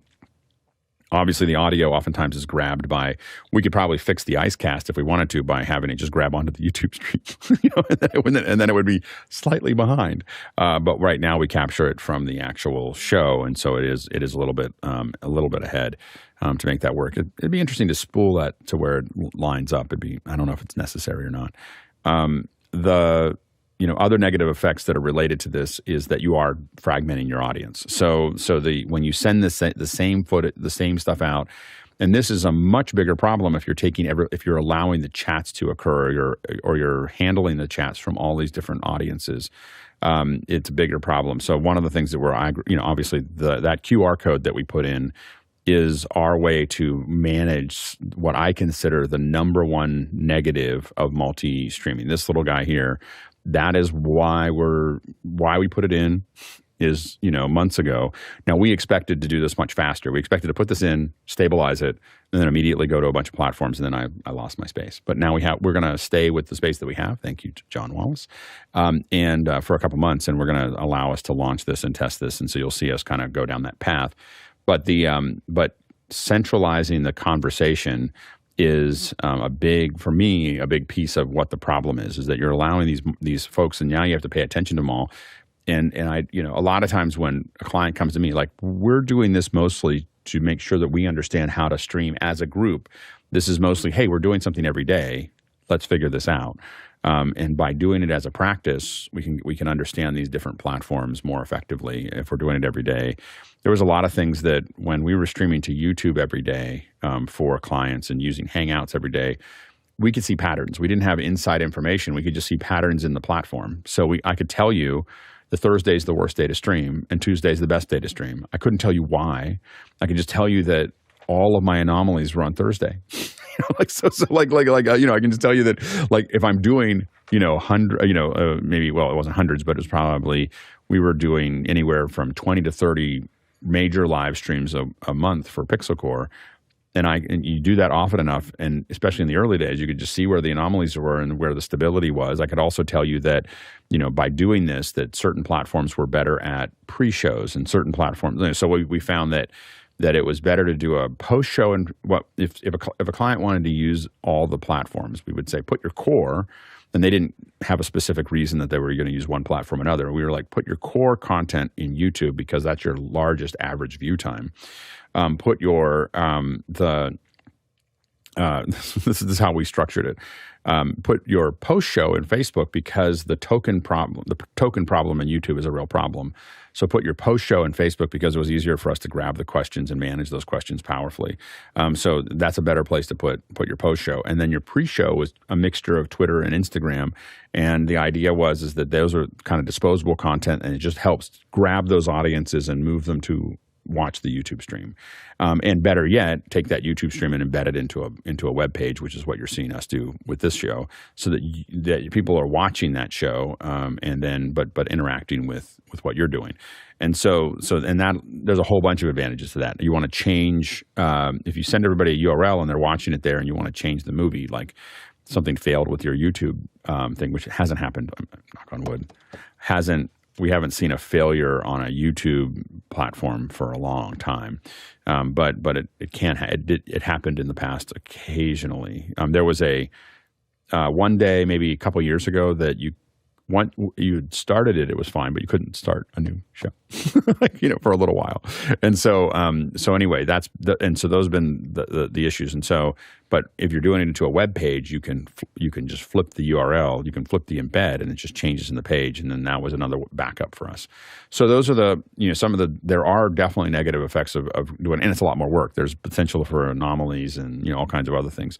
Our goal is to make it pretty, rinse and repeat. We're going to start slowly. So the goal is I'm not going to turn on 8 platforms at one time. We're going to get the YouTube stuff working first, and then we'll move on to the next things. Go ahead, CJ. I think I answered my question while I was sitting here thinking about it. But one of the things I noticed with latency at the start of the football game, because I have I pulled a radio stream so I can listen to the local commentators instead of TV guys. It's always 20 seconds behind at the start of the game. And then midway through the game, it's 7 seconds behind. And then by the end of the game, the radio's ahead, and I'm not delaying it anymore. And it's probably EVS. I don't know why that would be the case. But it slips. Yeah, throughout the broadcast, it slips, and all of a sudden I go from the radio. Oh, we just lost your audio. Your audio just phased away. That's a new. Your video working, your audio suddenly not working is a new problem. Like it just literally just disappeared. Is it? Oh no, it's back. Okay. Yeah, sorry. core audio crashed. Sorry. Oh, interesting. What are you using that would have core audio crash? Is it Sounddesk? Oh, interesting. Okay. Well, there we go. So it's good to know. Good note. Anyway, yeah. So I think, but the negative effects I think are increased different latencies, increased workload, and potentially less cohesive audience. And so we're going to try to solve a couple of those. We can, for the YouTube stuff, our goal, at first we're just going to get it working. Our goal with the YouTube executions will be eventually that we use the YouTube API to set the event up, and we use the some automation within AWS. So you push a button and it just goes, I'm just going to set all these things up and turn them on and go. And remember that we're also hoping to have YouTube be, we may have a situation where we have two different, one that's the HDR feed and the other one's the SDR feed, or my goal with YouTube is to get to a point where we just deliver HDR and it just works, because we match the LUTs that YouTube has so that it comes back at the same color that it went out in. So we're working on that. Next question. From me in Downingtown, Pennsylvania, what strategies are employed to bring audiences from disparate streams together so the conversation is cohesive? Or else, is there value in keeping some audiences separate? There's some value to keeping the audience separate, but in general, we want to pull them together. So, of course, using things like Mukana and this QR code allows us to start drawing people into a singular location. Discord is another thing. So having people sign up for the email and go to Discord and so on and so forth, allow you to build a more cohesive audience over time. Doesn't have to necessarily be the audience live, but what happens is if you do these things over and over and over again, you're slowly pulling the audience that matters out of that system. So people who are just watching casually, that don't join, don't ask questions, that don't, those don't become the core audience. They're valuable. You want them to watch and you want them to experience it, but the core audience the core of your audience will tend to culminate in asking those questions, in being part of the chat, in joining Discord, and those are the ones that they're kind of the engine that keeps everything rolling. But finding a way to get them all into one place is important. I believe it is a real mistake to allow your audiences to stay separate, or at least your core audience to keep on staying in different verticals. It makes it a much harder thing to grab onto. Next question. Tony Mobley from Noonan, Georgia. Conversations with Tony Mobley is streaming to YouTube and streamed to Facebook and LinkedIn with not a lot of engagement. Would it have made a difference if we're paying the additional cost for exposure? It will, but I will say that the one place that I wouldn't do this is if I have a very few number of viewers, I'd be careful of not spreading them out. This is what I would refer to as spreading too little jam over too much bread. So if you've only got a handful of viewers, I wouldn't add more bread to that jam. I would keep them all on one piece of bread. So anyway, so I think that we're doing it because right now we have about we're solidly in the 250 to 500 number range. So 250 people to 500 watch it every day. You might see concurrents that are lower than that. I think our concurrents are anywhere from 90 to 150 kind of range kind of thing. But the total number of viewers every morning is between 250 and 500. And so I feel like we have enough to expand that out a little bit and see where it's going. And I also don't think, because we've been doing it for so long and so many of these, I don't think going to multiple YouTube channels is going to change the number of viewers on the main channel. And then and we're going to do it kind of slowly. But we've taken a lot of time to kind of build that. I think that the behaviors are going to stay very the same, and so it won't necessarily fragment out too much. Go ahead, Courtney.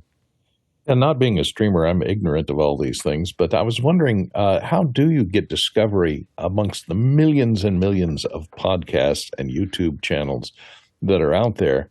If you're paying do they charge you an extra tier that will put you in the cycle for exposing you on the front page of the landing page on these? And it's very expensive. What's the cost? It depends. Like you can get nominal more exposure for $50 or $10 or $100. I mean, you can definitely spend that. I've chosen to spend it on equipment and things and people and not people, but like our infrastructure. But you can spend as little as $100 or $10 a week or $100 a week or whatever, and it's gonna tell you how many you're going to get for that. Now what that math is different for every platform. So a lot of it has to do with, like, for instance, Google's is a little bit of a competitive platform for at least the AdWords, where they're actually, the reason everyone wants to add those little bits, that little thing like, hey, can we follow you for marketing? Part of that is that the cost of their Google ad is related to the effectiveness of the ad. This is one of Google's real secrets, is that if you have an ineffective ad, they'll make you pay more because it's going nowhere. If you have an effective ad that they can see they went all the way to purchase, or they went through your site or whatever, and they're putting these little tracking pixels into your site so they can see that actually, the effectiveness of your ad means you'll pay Google less, because Google wants to make sure that it's a good experience for the user. And so for Facebook, it is how many more people will see it in their feed. That's why they don't want to give you a timed feed, because the timed feed is hard, if showing you every post that was there, because it's harder to put the ads in. When they do it as a behavioral thing, they're showing you X number of things, and it's much easier for them to insert the ads, into that process. And so but you'll see this show, if I paid $100 a week or $100 a month, would show up in more people's Facebook feeds, and they would know that it was there, And so same thing in YouTube, you can do either AdWords, or you can also do display ads, or you can do those little 4 seconds that happened before. And those are all purchases that to get you out there. Twitter is going to be, again, showing up more in someone's feed. And so you can definitely promote, there's a way to, add those. Up until now, I mean, I'm still doing that, but I would prefer to organically, word of mouth, people hear about it, people see it pop up, because I'm trying to build a core. There may be some point where we want to expand a little bit. We might try it a little bit, and we might try it as an experiment on our end. Hey, we spend $100 a month on this to see what would happen, and this is what happened. Like we saw. Did we see an increase? Like, for instance, we made a minor change to our thing in YouTube, and we saw an increase in the number of the concurrent viewers, and the number of views. And we didn't get more viewers. We just turned off autoplay in Mukana, and that changed our numbers by about 30 to 40 people per, and a lot more on the thing. So it made all my past numbers inaccurate. But the reason was because YouTube doesn't count autoplays as plays. So we just weren't getting the data for it. So now we get the data for it. Yeah, so someone has to see it and then click on it, and that counts as a play, as opposed to it just comes up. If it does, because otherwise you could set up 1,000 pages and have it autoplay, and have and then get numbers that don't exist. And you can still do that, but they make it harder by not counting those. So the algorithm that serves up on YouTube, when it serves up, you watched this, so we thought you might be interested in this.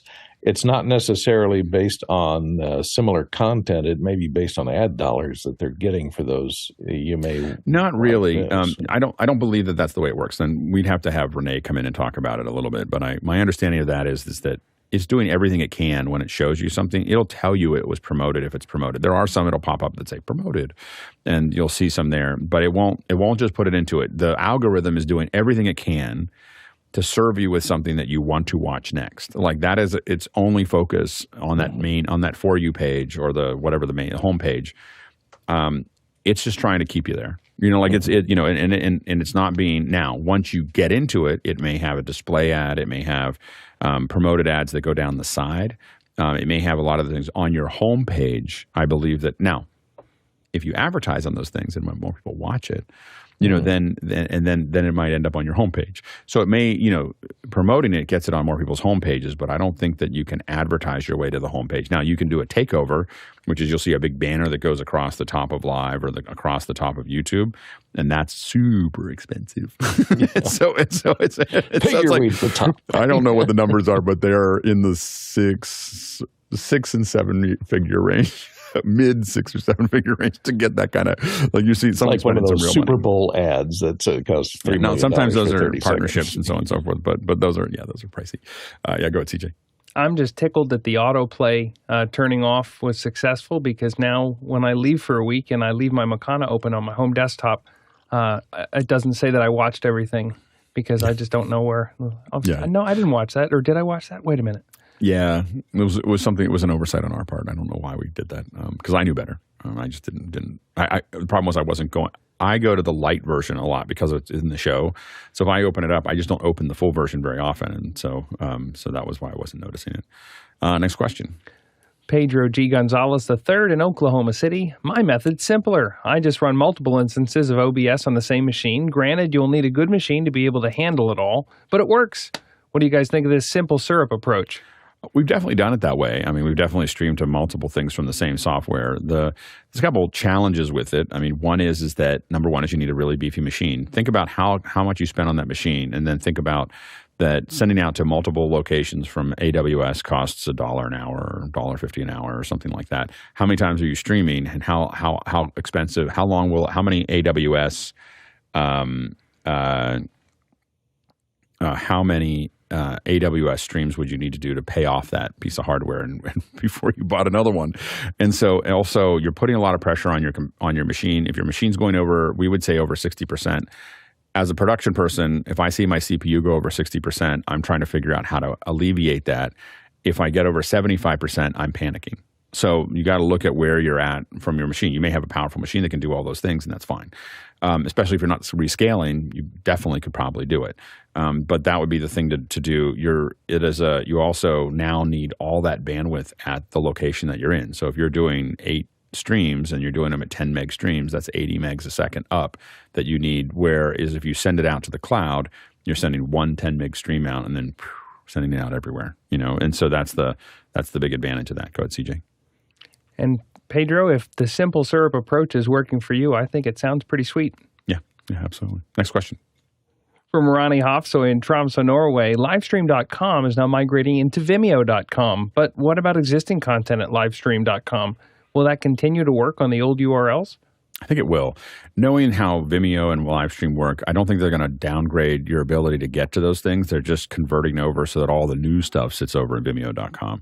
Vimeo is actually a really great platform that we may experiment with somewhere in the future because they'll build your own app. So we could theoretically have the Office Hours app that you download, and it's a mixture of all of our old shows as well as the live shows as well as all those other things. And so they may give us some over the OTT solutions that might be interesting. So stay tuned for that. But I think you'll be able to still use that URL. Next question.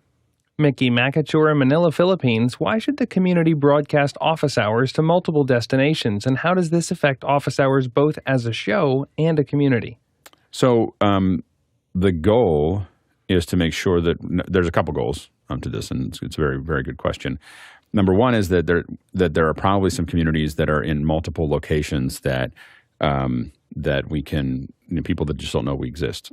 I believe that the amount of goodwill I get back from people watching the show I believe that there's a lot more people that'd be interested in Office Hours if they knew it was here.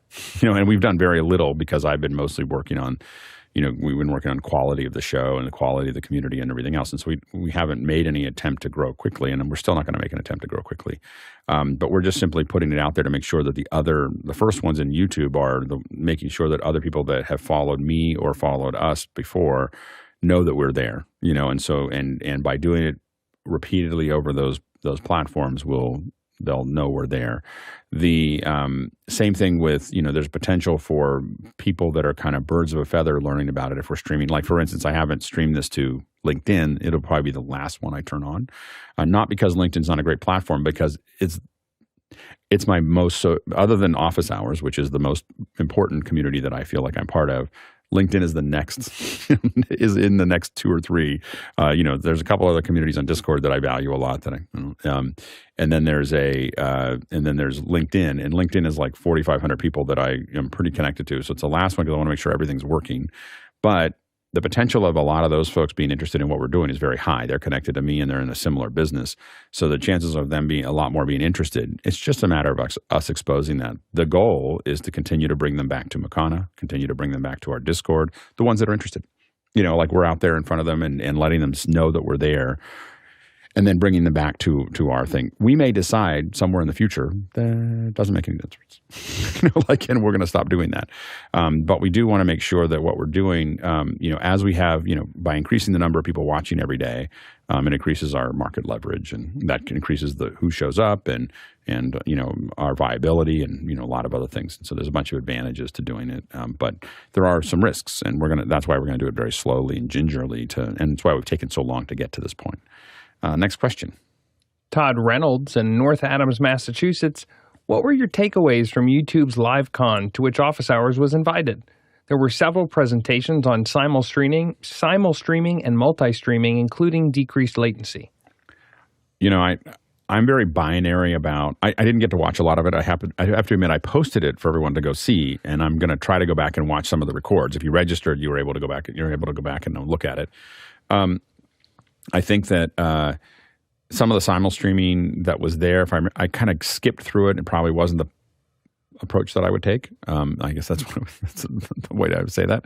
As far as decreased latency, I just don't care. I don't. So if you're once you go over 500 milliseconds, it just doesn't mean anything to me. If I can't interact with you, I would rather increase the latency and make sure that you're getting a stable feed. And what I'm going to do is keep turning the quality knob up. So I'd rather stay at 20 seconds of latency and get you to 4K HDR 5.1, have it be this incredible experience, because if you're not in the same room, who cares? Why, the latency on this question was 15 minutes. So the thing is the latency, you're watching these things go in, they're getting voted on, they go up. If you have a good the only reason you care about low latency is because you have a bad Q&A system. Because the latency doesn't matter after that, because you're not trying to the problem you get into is people trying to answer questions as this flow is going past them and everything else. And that's chaos. It's something that I got away from pretty quickly, and that's why Mukana exists, is to not do that. Go ahead, CJ. Yeah, hopefully this isn't a thing, but if there's gambling in esports, I can see where latency might be a concern. No, there is. I just don't do that. And I don't think that, I'm not interested in gambling. I'm just not a gambler. Yeah. Nope. So I like a good game of 5-card draw. That's my favorite. If you want to sit around and play gamble, I'll play 5-card draw with you all day. I'll put up with Texas Hold'em, but I feel like it's just weird. I'd rather just play 5-card draw. But that's my extent of gambling, and I just think it's otherwise. I think it's poison. Yeah, go ahead. Sorry. So anyway, so that's all. so I'm not interested in helping that, because I think it's poison. It's poisoning a lot of people. Go ahead, Courtney.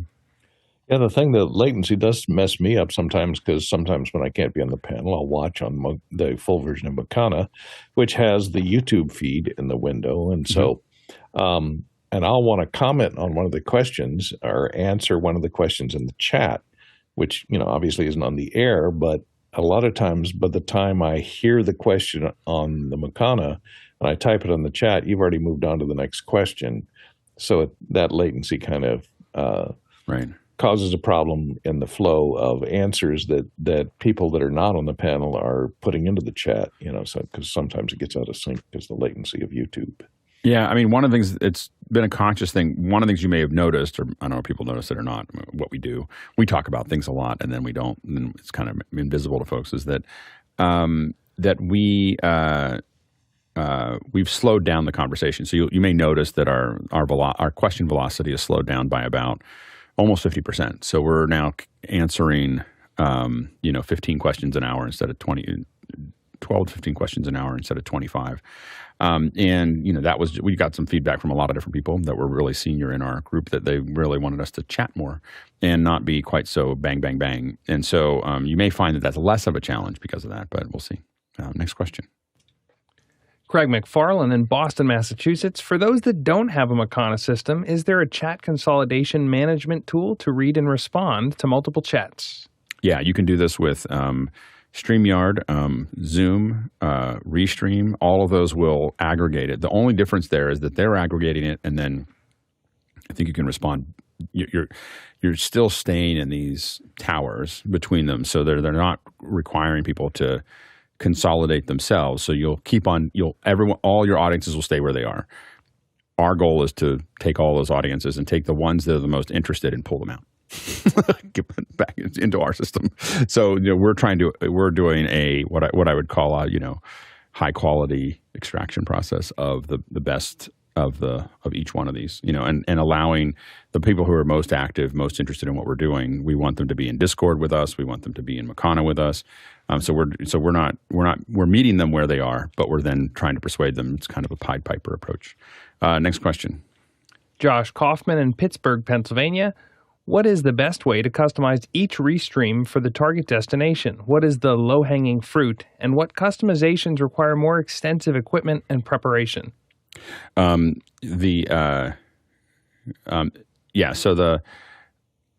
do this in AWS. So, so that's this is to do this, we'll be doing it inside of AWS to do that. To me, it's the most straightforward way to do it. Restream will do it. But I find that the best way to restream to these is AWS gives me all the tools that I want.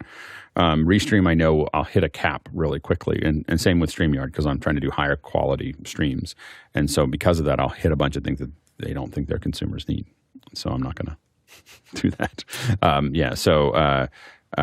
Next question. Guy Cochran in Seattle, Washington. When would it make sense to stream to X? I'm going to give it a shot. I have a producer's, thing. So I think it could make sense. It's funny. I fell into a great conversation. There's a community that happens exactly at the same time as ours it's like Creator Coffee Time or Creator Coffee Chat. And they happen exactly the same time as our show. And I think we're going to do a cross-pollination where they come on to our show, we stream to their show at the same time and kind of merge these two communities because it's really, really great community. But I fell into it. I just saw it show up. I was like, oh, I'll give that a shot. And before I knew it, we ended early one day. And instead of going about my business, I ended up on somebody else's show for the next half hour talking to them about creators. But we are going to first stream to YouTube's and then we'll try to stream to my X account. And see, I think that the other thing that by streaming to lots of platforms, one of the things we're going to get to see is average view time. Our average view time in YouTube is typically flows somewhere between 35 and 40 minutes or 33 and 40 minutes long, which in most worlds is an eternity. Like that is a very, very long average view time. My guess is that Twitter will be in the 90-second to 120-second average view time. So if we get better than that, I'll be super excited. That'll be considered great data. But by streaming to lots of platforms, we're going to get to see how average view time. I pay attention more to average view time. The reason our average view time is so high is because that's what I measure as the most important part of our show. Number of viewers is fine, but how do I keep my average view time at a really high rate? And to me, above 22 minutes. And by the way, we used to be at 22 minutes. For whatever reason, we're much higher now than we have been in the past. So, so much that's what I pay attention to average view time because marketing and all kinds of other things can increase the number of viewers, it can increase the reach, all those things. But you can only keep average view time with the quality of the show. Next question. Ronnie Hofsoy in Tromsø, Norway. How do you monitor all destinations to make sure every feed is doing well? For larger events, I'm gonna open up a couple other computers so that they're there. For large events that I do, we have a whole room that is it is Android devices and iPhones and Apple TVs and Roku, and we have screens across all of those, and we have literally every stream is up. And we are looking at every stream on every platform we can define. We're listening to some on the headphones, some in open speakers, because if you sum something to the speakers, if you're out of phase, the headphone will sound fine in the speaker, and it'll cancel itself out on the way through. Go ahead, CJ. Yeah, if I recall correctly, on one of the production show and tell episodes, you would cut to an image of, I think you were in Europe or something, and they were you had 3 or 4 people assigned to 3 different streams each. Yeah. And that was their only job, was just watch output. We've definitely had ones where we just have a whole crew of people. For some of the largest events we've had, we have 3, 4, 5. I think the most we've had is 8 people, like looking at all the streams, just sitting there looking at a big wall of monitors and making sure that there's any glitches. We're finding out what's going on, and you learn an enormous amount about the different platforms when you multi-stream, because you're not just learning how that platform works. You're working how it works, because you'll see, oh, it's breaking up, but the other ones aren't. Well, that means our ingest is not breaking up. It means it's that platform, and those kinds of things help us figure those things out. So we'll be continuing to work down that path. Next question. Douglas Carmichael, is there any stream relay platform that can manage per platform transcoding, SDR, HDR, HD versus Ultra HD, etc.? Yeah, AWS, which is why we're going to do it. We're going to be doing the HDR to SDR is a little complicated. The HD versus Ultra HD, 100%. You put those in, but you can pick different channels for every platform. Pick those things, define it as different outputs. We may have to source the SDR and HDR as 2 separate sources for it. That I have to work on a little bit, because it's applying the LUT in the cloud. I'm not 100% sure behind, but but as far as all the other conversions that we need, whether it's stereo and 5.1 and HD versus Ultra HD, those kinds of things, the number of B frames versus P frames versus GOPS versus segments, all of those things are things that we can adjust in AWS. We send it one larger mezzanine stream and then subdivide it from there. Next question. Josh Kaufman from Pittsburgh, Pennsylvania. What is the best way to capture Zoom Production Studio program feed for multi-streaming if you prefer to avoid Zoom's native streaming limitations, such as burned-in captions, number of destinations, etc.? Will ZoomISO audio sync be an issue? Andy answered this. so I'm just going to read it for you. He said the thesis of using Zoom Production Studio is that you would want to use Zoom native tools to produce. So my previous answer about Zoom streaming app would apply to the multi-streaming Production Studio. If you need to somehow hybridize Zoom's native tools with external tools to bypass some limitation, then you become responsible for owning the sync and relating behaviors. So if you use ZoomISO to pull out Production Studio, be prepared to sync it in vMix, and since you made the choice to bypass the other native workflow. And I will say that what we're looking at from a Zoom Production Studio is that if we're using it on Sundays, if we use it for a show, we are kind of expecting to bring everybody into Zoom. So we may stream it, to one destination, but it's a backup for what we do here. It's never going to be the same as what we're doing for our main show. So it's the backup. We're trying to get to a point where it's a very valid backup. But it probably won't be it'll be more like the submarine that lost power, and it's kind of like red lights instead of the white lights, kind of thing. And so we're not expecting it to be the white light version, just the red light version. That's probably not a good way to say it. Anyway, but I think that we're not trying to replace that, and we probably wouldn't do multi-streaming if we backed into Production Studio. We'd probably be just happy we had a stream. Next question. Me again from Downingtown, Pennsylvania. What constraints exist across different services in terms of how many concurrent viewers different services support? How do you plan for overflow or rapidly scaling audiences? In Zoom, when we have people jumping into an event, that becomes a problem. For most of these services at this point, there aren't numbers that we would have to worry about.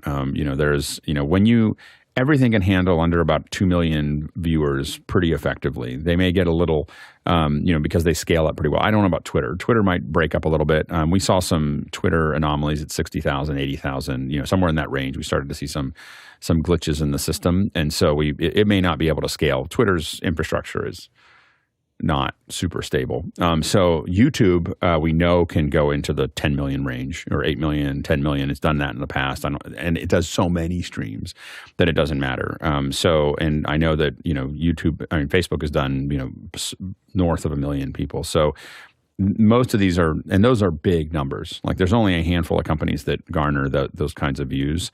So I don't think that most of these platforms would buckle under any normal circumstance.